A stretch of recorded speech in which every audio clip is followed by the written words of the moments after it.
जी अस्सलाम वालेकुम। आज की वीडियो में मैं आपको बताऊंगा 8171 वेब पोर्टल होने पे एक बहुत बड़ी खुशखबरी आ चुकी है। अब आपको बेनज़ीर इनकम सपोर्ट प्रोग्राम के ऑफिस में जाने की और इंटरफेस करवाने की कोई भी ज़रूरत नहीं है। सबसे पहले मैं आपको खुशखबरी ये देता हूँ प्यारे भाइयों के 8171 वेब पोर्टल अपडेट हो गया है और इस पे आप बच्चों की पेमेंट भी शो होगी। पहले ये होता था कि इंटरफेस से चेक हो जाता था कि आपके अकाउंट में टोटल कितनी अमाउंट पड़ी है और डिवाइस से चेक होता था। अब डिवाइस की ज़रूरत भी नहीं है और इंटरफेस की भी ज़रूरत नहीं है। अब 8171 वेब पोर्टल गवर्नमेंट ने इस तरह अपडेट कर दिया है कि आपको कभी आपने सोचा भी नहीं था कि आप 8171 पोर्टल पे अपनी पेमेंट और बच्चों की पेमेंट भी आप चेक कर सकते हैं।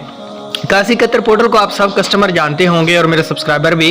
8171 अपडेट पोर्टल का लिंक मैंने डिस्क्रिप्शन में दे दिया है। तो अभी इसका जो लिंक है वो थोड़ा सा डाउन है, आप लोगों को परेशान होने की कोई भी ज़रूरत नहीं है। थोड़ी देर बाद ये खुद ब खुद ठीक हो जाएगा और लिंक वर्क करना भी स्टार्ट कर दिया जाएगा। तो ये 8171 आज वेब पोर्टल अपडेट हुआ है, तो उसमें बहुत खुशखबरियाँ ये आई है दो कि अगर आपकी कोई भी रमज़ान सब्सिडी आई हुई है या आपके बच्चों की पेमेंट आई हुई है या आपकी किस्त आई हुई है तो आपकी वेब पोर्टल पे शो हो जाएगी। उम्मीद है आपको वीडियो पसंद आई होगी। Thanks for watching. अल्लाह हाफिज़।